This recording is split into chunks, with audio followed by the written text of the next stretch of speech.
Fast forward to 1999 and enters the Sudbury Neutrino Observatory, SNO, or SNO. The vision of Herbert Chen of the University of California, Irvine, and George Ewan of Queen's University in Canada in 1984, the SNO neutrino detector is another tank buried underground, 6,800 feet, in a nickel mine near Ontario. Instead of C2Cl4, the SNO detector is filled with 1,000 tons of ultra-pure heavy water, deuterium, D2O. Construction of SNO began in 1990 and was completed in 1998. It began operating in 1999 with the first results produced in 2001. Sadly, Chen died of leukemia in 1987 before the construction began. By 2001, it had been determined that 3 types or flavors of neutrinos exist: electron, muon, and tau. While the chlorine-37 in the Homestake detector could only see electron neutrinos, the D2O in SNO could detect all 3 flavors. In 1957, Pontecorvo had floated the idea that neutrinos could change flavor while traveling through the vacuum of space. The solar neutrino problem caused the idea to gain traction. By the time of SNO, so-called neutrino oscillations were thought to be causing the solar neutrino problem. The thinking was that by the time the neutrinos from the Sun reached the Earth, 2/3 of them had changed into either muon or tau neutrinos, leaving only 1/3 of them for the chlorine-37 detector to see. In neutrino oscillations, physicists had a solution to the solar neutrino problem. They just had to prove it. And with SNO, that they did. The solar neutrinos can react with the D2O in SNO in 3 ways. First, an electron neutrino can react with a deuteron, causing it to split into 2 protons and an electron. This is called a charged current or CC reaction. Next, any neutrino can cause an orbital electron in the D2O molecule to scatter and give off Cherenkov radiation, the so-called elastic scatter or ES reaction. And finally, any neutrino can react with a deuteron, causing it to break up into a neutron and a proton. This is the neutral current or NC reaction. The SNO experiments found that the NC reaction, which can see all neutrinos, saw a flux of 5.44 million neutrinos per centimeter squared per second, while the CC reaction, which can see only electron neutrinos, saw 1.75 million neutrinos per centimeter squared per second, about 1/3 of what the NC reaction saw. With these results, on the solar neutrino problem in 2002, SNO project director Dr. Arthur McDonald proclaimed, "We now have high confidence that the discrepancy is not caused by problems with the models of the Sun, but by changes in the neutrinos themselves as they travel from the core of the Sun to the Earth." 25 years after their initial findings, SNO seems to show both Bahcall's calculation and Davis's measurement were right.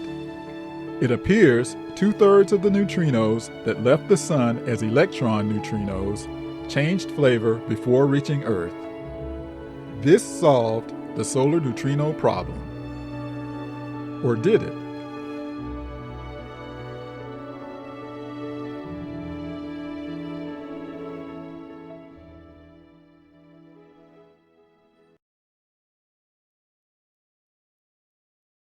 Between the time of the Homestake chlorine-37 experiments and the SNO D2O experiments, a couple of other experiments attempted to measure the solar neutrino flux using gallium. The gallium experiment, GALLEX, and later the Gallium Neutrino Observatory, GNO, were run in the Gran Sassos Mountains of Italy in the 1990s. They used 100 tons of gallium chloride, GaCl3, as the neutrino detector material.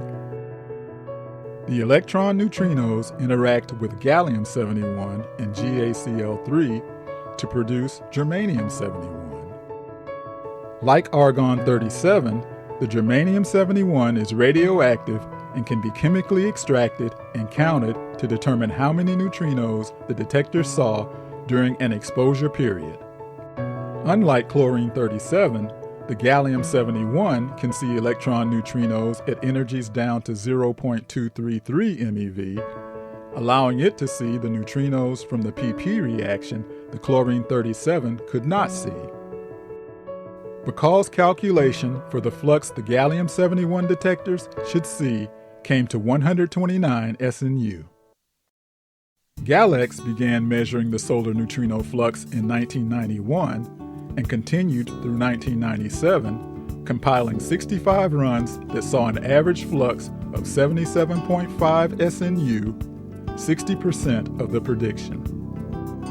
GNO continued the campaign in 1998, and after 58 runs, in 2003 posted an average flux of 62.9 SNU, 49% of the predicted.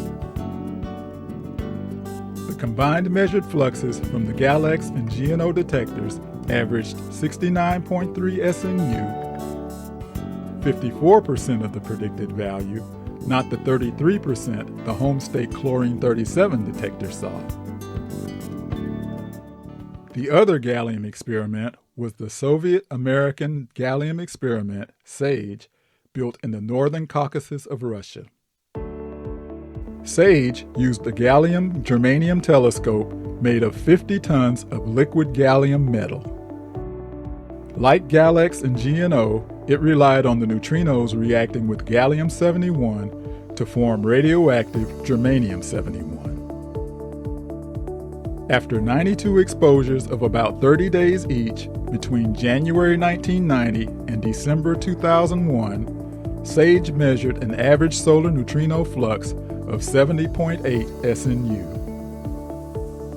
This is only about 55% of the predicted value, but in good agreement with the combined GALLEX-GNO flux measurement of 69.3 SNU. The two experiments, being completely independent of each other but seeing essentially the same flux, validated the fluxes they measured. This creates a problem. Like the chlorine-37 reaction, the gallium-71 reaction can only see electron neutrinos. So, if the gallium-71 can see 54% of the solar neutrinos arriving at Earth, why is it the chlorine-37 and the CC reaction in D2O can only see 33%? This seems to suggest that something other than neutrinos changing their flavor is causing the discrepancies between the calculated and measured flux values. If only 1/3 of the solar neutrinos are making it to Earth as electron neutrinos, then the gallium-71 should see only about 43 SNU, not 70.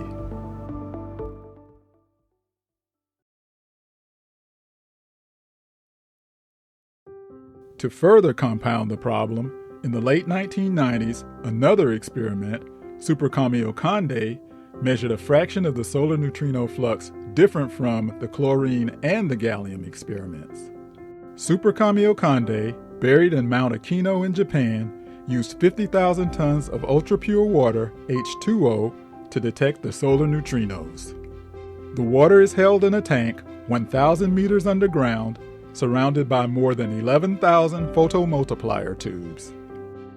Super-Kamiokande is an H2O version of the SNO elastic scatter reaction in D2O. The neutrinos scatter off electrons in the H2O molecule, causing them to give off Cherenkov light that is detected by the photomultipliers. The H2O and D2O molecules have the same structure, two hydrogen atoms covalently bonded to an oxygen atom. Since the neutrinos scatter off electrons in the atom's electron orbitals, the reactions for D2O and H2O are essentially the same.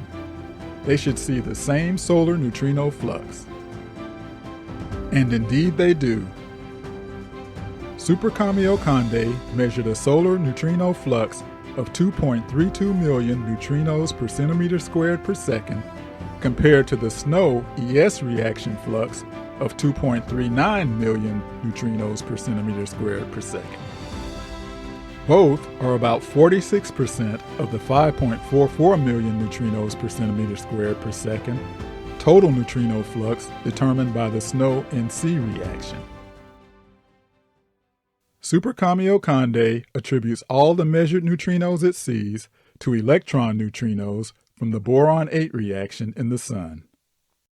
If all the neutrinos Super-Kamiokande sees are electron neutrinos, then it's seeing only 46% of the predicted solar neutrino flux is the third different fraction of electron neutrinos seen arriving at Earth from the Sun. According to SNO, its ES reaction can see all flavors of neutrinos, but is 6 times more sensitive to electron neutrinos. So, was the SNO ES reaction thought able to see all flavors of neutrinos only because the flux it sees is greater than the CC flux, which is assumed to be the electron neutrinos? Is this why the difference of the ES flux and the electron neutrino flux from the CC reaction is thought to be muon and tau neutrinos? In light of the Super-Kamiokande measurement, it seems likely the SNO ES measurements are seeing only electron neutrinos and not any muon or tau neutrinos. If so, that would mean that, like the gallium detectors, the two independent water detectors see the same solar neutrino flux, validating their measurements.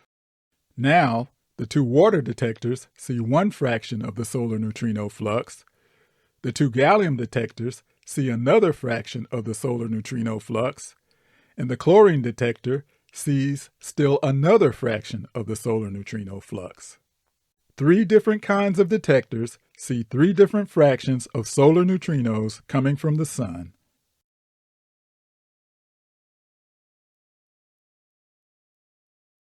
There is a given flux of neutrinos arriving at Earth from the Sun. The fact that 3 different detectors measure 3 different values of the flux appears to indicate that, at the very least, there is something wrong with the measurements. Likely, all the measurements.